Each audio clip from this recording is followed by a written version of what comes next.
Hey everyone, John here from Brewers, and I'm back with another beer review. Going to LA today, going to Palmdale, California, actually, to Transplants Brewing Company. That's their logo right there.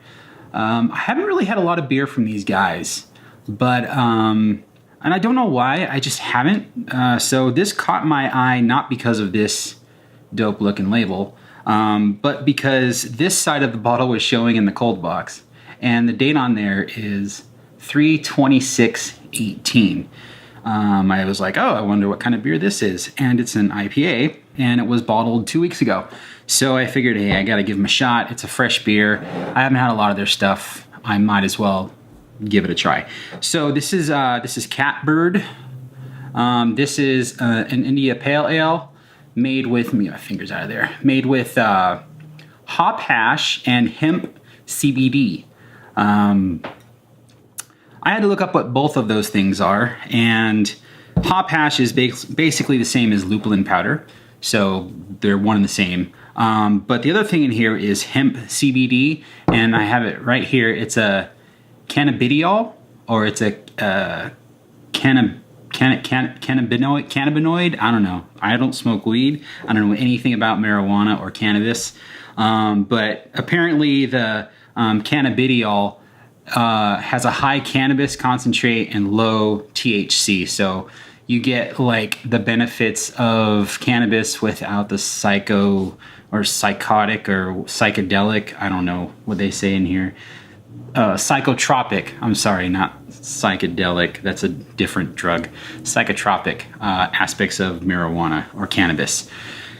So I think the reason they went with hop hash instead of lupulin powder is because it's hop hash and hemp CBD, so they can say it's hash and hemp, and it kind of works. So I guess I'm drinking a weed beer. 7.2% alcohol by volume, and it's 2 weeks old. So let's crack it open, see what it's like.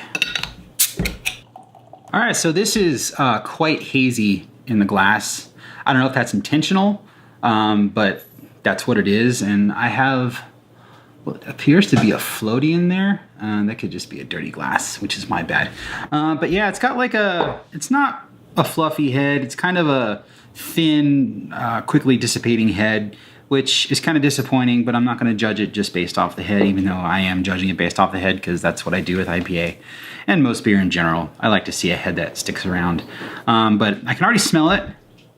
You get like a big like orange juice kind of aroma. Yeah, like a subtle pineapple orange juice kind of thing.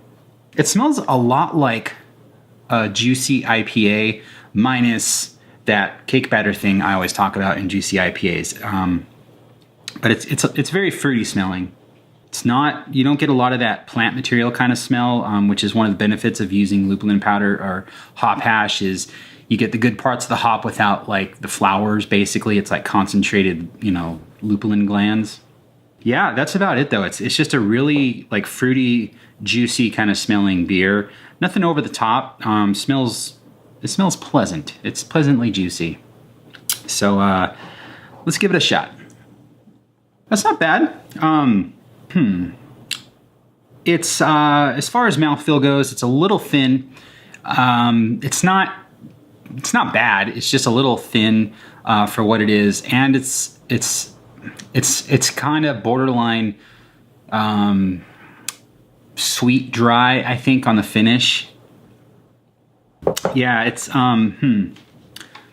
got like I don't want to say it's a wort kind of taste to it, but it doesn't taste like it's finished fermenting, if that makes any sense. It kind of comes off a little too sweet, I think. And it's like a little too sweet in terms of unfermented wort. That's what I get from it. The hop profile on the flavor is a little harsh. It's a 7.2% ABV. There's a lot of things clashing with this beer, I think. The hops are a little harsh. It tastes a little under-fermented. It's a little aggressive, I think. It could be smoothed out around the edges. It could be drier. At the same time, I would think if it were drier, which means higher ABV, it might get a little hot. So it's almost like they gotta tweak something with some aspect of the recipe, whether it's like fermentation temperature or mash temperature. Maybe they mashed a little too high, and that's where we're getting this residual sweetness from. But yeah, it's got a great aroma. I mean, they got that going for them with this beer. But as far as the flavor goes, it leaves a little bit to be desired. I'm not really impressed with it being one of my first Transplants beers. I'm not going to hold it against them. Like, it's not an awful beer. It's not a bad beer by any means. It's just, it's not what I want. And I think it could use a little work. I'm going to take one more sip.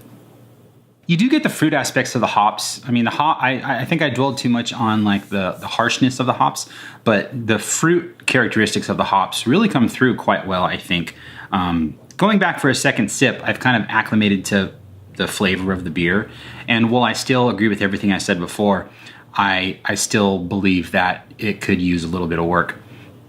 So, I mean, if you want, and as far as like the hemp CBD and, you know, what I'm supposed to get, I have no idea what I'm supposed to get from that. Maybe it's just like a nutritional value thing, but I don't know. It doesn't taste like weed. Is it supposed to taste like cannabis? I don't know. But for what it is, it's pretty decent, and it's super fresh. So, I mean, you might like it. If you see it on the shelf, pick it up. It's 2 weeks old. I mean, and it wasn't that expensive. I forgot how much it was, but I don't remember it being too expensive. And this is like I think a 500 ml bottle. So it's a pretty good amount of beer.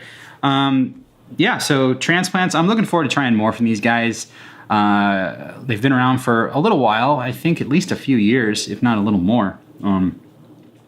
But yeah, that's this beer, and thanks for watching another review.